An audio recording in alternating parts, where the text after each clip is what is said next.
It's orangequant.com. I'm Dennis Hudson, your host, with an update on my trades today and where I stand, and a couple other comments on the S&P 500.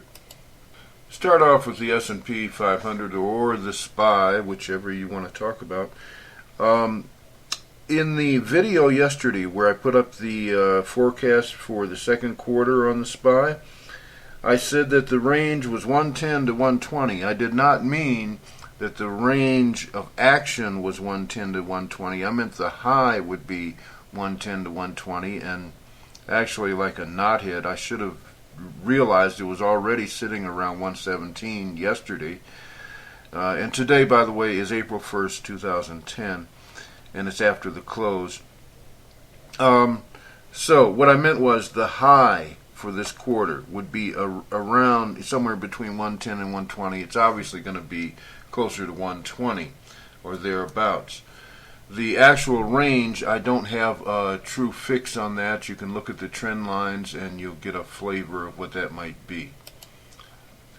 Now, based on synthetics, the way I put them up, synthetic trend lines, you gotta love at this point where the SPY is at, because it's very near to that top of that potential of 120, and that's ideal because you want to be at one end or the other. I don't care about being long or short. It's just that right now it's shorting time, and the closer you are to like 120, in my opinion, and according to synthetics, the easier it is to short this thing down or buy puts. Now on to today's trades update, okay, where I'm over in that contest, that paper money contest. I said I'd wait until this previous quarter wrapped up before I go in with real money, but I'm over at the contest trying to win some money at wallstreetsurvivor.com. And let me update you on my trades. Okay, here's First Solar. This is the one. I'm still in the other trades on Hartford Insurance Group and the SPY, short and with puts. But all I had on First Solar was puts.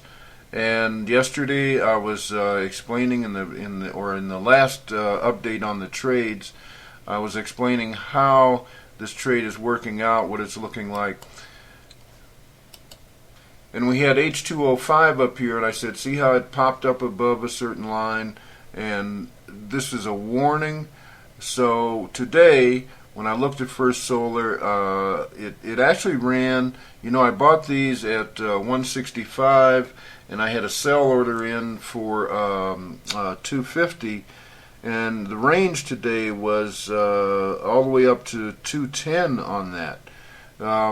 So at that point, sometime this afternoon, I guess about 2:30 or so, I looked at the chart and I became concerned about that warning that this thing could break out and go up some more.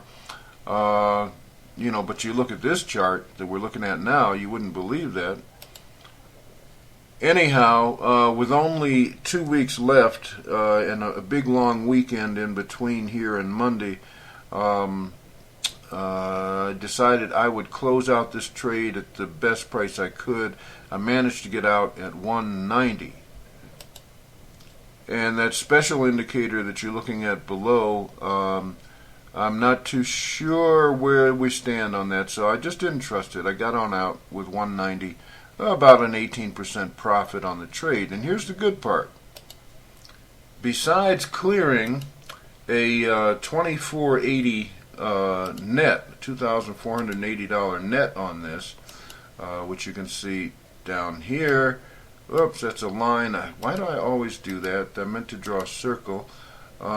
Besides clearing $24.80 on that trade, I overcame with that these problems with the stocks and the options on my Hartford and SPY trades. And I know you can't see which is which, but in each category, the top one is the SPY and the bottom one is Hartford. So altogether on these trades up here, the stocks and options on those, You can see that I'm down 1,217, 1,800, 1,850 on that.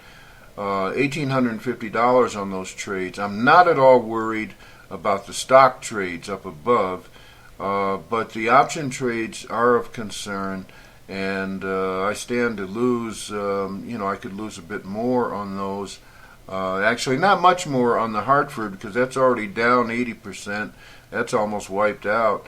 But I can lose another maybe $300 on the SPY puts that I have.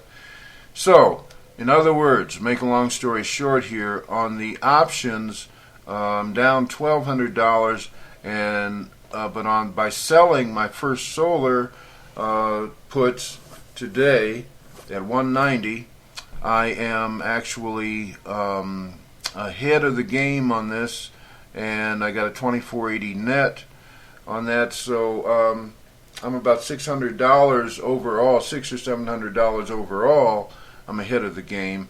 But if we just look at the options, I'm actually at 1,200. It's about 1,600 ahead of the game. And as I say, I don't worry about the stocks because I can see from my synthetic trend lines that those are going to crash and make those positions very green for me.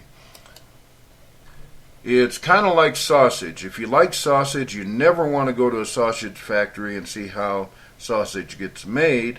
And similarly, if you like money, you never want to watch an options trader operate. It can be messy and indeed. Okay, listen, you folks have a nice weekend, and things are on track. I guess next week sometime I'll be jumping in with real money to try and hammer this S&P, the SPY. And you have a great weekend. I'm Dennis Hudson, orangequant.com. Stay with me.